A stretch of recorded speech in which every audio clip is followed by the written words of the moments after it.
10/7/2022 की मुरली है। Revise course है 4 दिसंबर 91। अव्यक्त मुरली का आज टाइटल है सफल तपस्वी अर्थात प्योरिटी की पर्सनालिटी और रॉयल्टी वाले।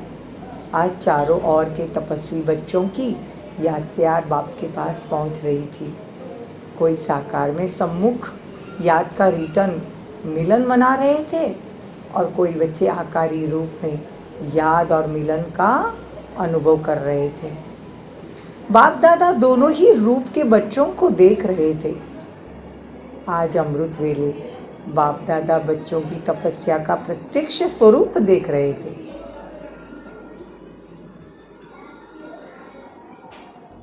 हर एक बच्चा अपने पुरुषार्थ प्रमाण तपस्या कर रहे थे। लक्ष्य भी है और उमंग भी है। तपस्वी सभी है क्योंकि ब्राह्मण जीवन की विशेषता ही है तपस्या। तपस्या अर्थात एक की लगन में मगन रहना। तपस्या अर्थात क्या? एक की लगन में मगन रहना। सफल तपस्वी बहुत थोड़े हैं, पुरुषार्थी तपस्वी बहुत है। सफल तपस्वी बहुत थोड़े हैं, पुरुषार्थी तपस्वी बहुत है। सफल तपस्वी की निशानी उनकी सूरत और सीरत में प्योरिटी की पर्सनालिटी और प्योरिटी की रॉयल्टी सदा स्पष्ट अनुभव होगी। तपस्या का अर्थ ही है मन वचन कर्म और संबंध संपर्क में अपवित्रता का अंश मात्र नाम निशान भी समाप्त होना। जब अपवित्रता समाप्त हो जाती है तो इस संपत्ति को ही संपन्न स्थिति कहा जाता है। बहुत अंडरलाइन करने वाली बात है। बाबा कहते हैं प्योरिटी मतलब सिर्फ ब्रह्मचर्य नहीं। सफल तपस्वी अर्थात सदा स्वतः ही पवित्रता की पर्सनालिटी और रॉयल्टी हर बोल और कर्म में से दृष्टि और वृत्ति से अनुभव हो। बाबा कहते हैं जैसे ब्राह्मण जीवन की शारीरिक आकर्षण और शारीरिक टचिंग अपवित्रता मानते हैं ना, ऐसे मन बुद्धि में किसी विकार के संकल्प मात्र की आकर्षण व टचिंग इसको भी अपवित्रता कहेंगे। देखो आज बाबा पवित्रता की परिभाषा समझा रहे हैं। बाबा कहते हैं पर्सनालिटी वाले, पवित्रता की पर्सनालिटी वाले, रॉयल्टी वाले मन बुद्धि से किसी भी बुराई को टच नहीं करते क्योंकि सफल तपस्वी अर्थात संपूर्ण वैष्णव कभी बुरी चीज को टच नहीं करते। उन्हों का है ही स्थूल। आप ब्राह्मणों का वैष्णव आत्मा का है सूक्ष्म, तो बुराई को टच नहीं कर सकते।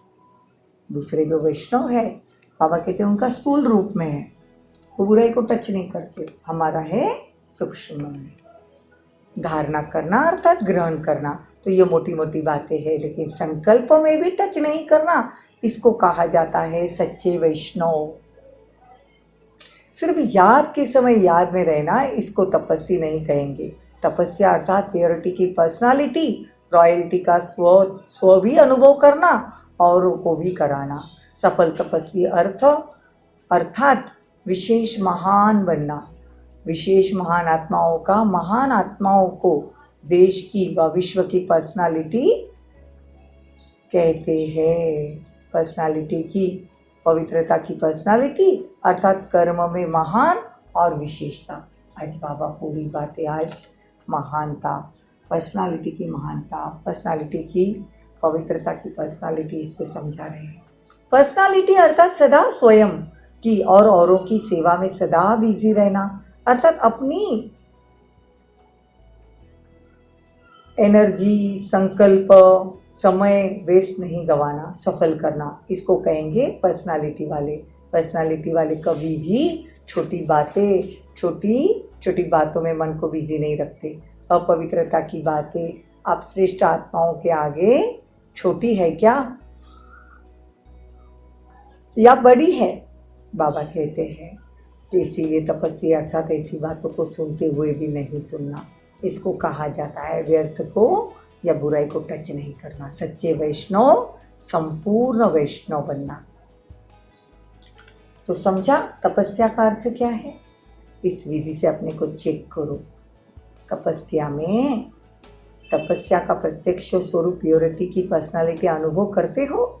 पर्सनालिटी कभी छिप नहीं सकती, प्रत्यक्षता दिखाई जरूर देती है। जैसे साकार ब्रह्मा को देखा, प्योरिटी की पर्सनालिटी कितनी स्पष्ट अनुभव करते थे। ब्रह्मा बाबा को हम सब ने ब्रह्मा बाबा की बातें सुनी हैं, वो कितना स्पष्ट नज़र आता था उनकी प्योरिटी। तो बाबा कहते हैं वैसे आपको भी वैसे ही पर्सनालिटी, प्योरिटी की पर्सनालिटी आए अनुभव होनी चाहिए। सूरत और सीरत दोनों भी अनुभव कर सकते हो। तो देखो बाप दादा का आज बाबा एग्जाम्पल देते हैं ब्रह्मा बाबा का। तो बाप दादा भी मिलन बनाने के लिए जैसे व्यक्त शरीर में आते हैं, समान बनना पड़ता है ना। आप साकार में हो तो बाप को भी साकार तन का आधार लेना पड़ता है, वैसे आपको भी व्यक्त से अव्यक्त बनना है, या व्यक्त को व्यक्त बनना है। कायदा क्या कहता है? अव्यक्त बनना है ना, तो फिर अव्यक्त को व्यक्त में क्यों लाते हो? अगर हमको बनना ही अव्यक्त है तो हम बार बार व्यक्त में क्यों आते हैं? प्रैक्टिस ही अव्यक्त बनने की करनी है। जब आपको भी अव्यक्त बनना है तो अव्यक्त को अव्यक्त ही रहने दो। अव्यक्त मिलन के अनुभव को बढ़ाते चलो। अव्यक्त भी ड्रामा अनुसार व्यक्त में आने के लिए बांधे हुए है। भगवान इनको शरीर नहीं है, फिर भी बाबा कहते बच्चों के लिए भगवान बंधा हुआ है।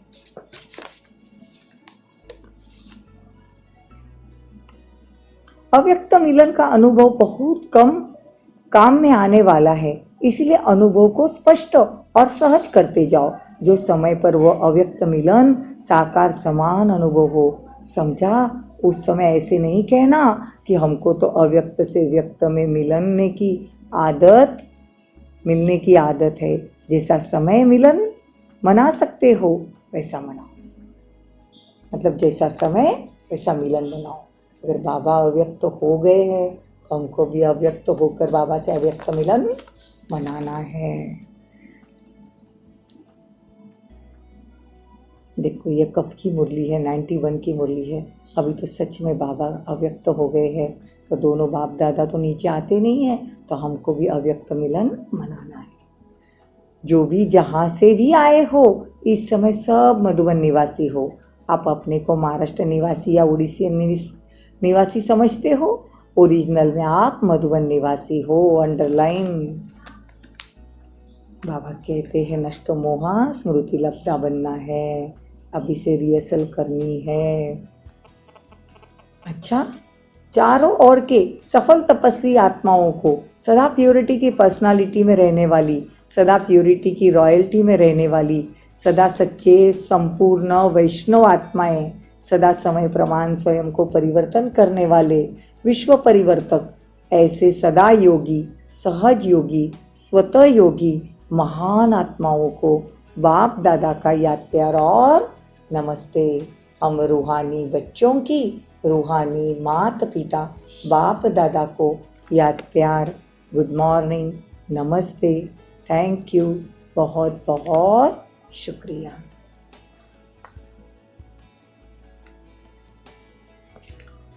पार्टियों से मुलाकात। सभी तपस्वी आत्माएं हो, ऐसे अनुभव करते हो? तपस्या अर्थात एक बाप दूसरा न कोई, ऐसे है या दूसरा कोई भी है? अभी कोई है? कोई व्यक्ति या कोई वैभव, एक के सिवाय और कोई नहीं हो सकता। या थोड़ा थोड़ा लगाव है, निमित्त बनकर सेवा करना वो और बात है, लेकिन लगाव हो जहाँ भी होगा, चाहे व्यक्ति चाहे वैभव, तो लगाव की निशानी है, वहाँ बुद्धि ज़रूर जाएगी, मन भागेगा। तो चेक करना सारे दिन में मन और बुद्धि कहाँ कहाँ भागती है, सिवाय बाप और सेवा के और कहाँ तो मन बुद्धि जाती नहीं ना। बाबा कहते हैं जिम्मेदारियाँ करते हैं तो तोड़ निभाना है, लेकिन मेरे को तेरे में अर्पण कर दो। कईयों को आदत होती है बोझ उठाने की, बोझ उठाए बिना बाबा कहते रह नहीं सकती, मेरा मेरा कहते मुझे ही करना है, मेरा काम है। बाबा कहते मेरे को तेरे में परिवर्तन कर दो। मेरा माना बोझ उठाना, समझा, थोड़ा सा किनारा करके रखना, समय पर काम में आएगा। पांडवों ने थोड़ा सा बैंक बैलेंस जेब खर्च रखा है, जरा भी मेरापन नहीं। मेरा माना मैला, जहाँ मेरा होगा वहाँ विकारों का मैलापन आ जाएगा। तेरा है तो क्या होगा, तैरते रहेंगे, डूबेंगे नहीं। तैरने में तो मज़ा आता है ना। तो तपस्या अर्थात तेरा, मेरा नहीं।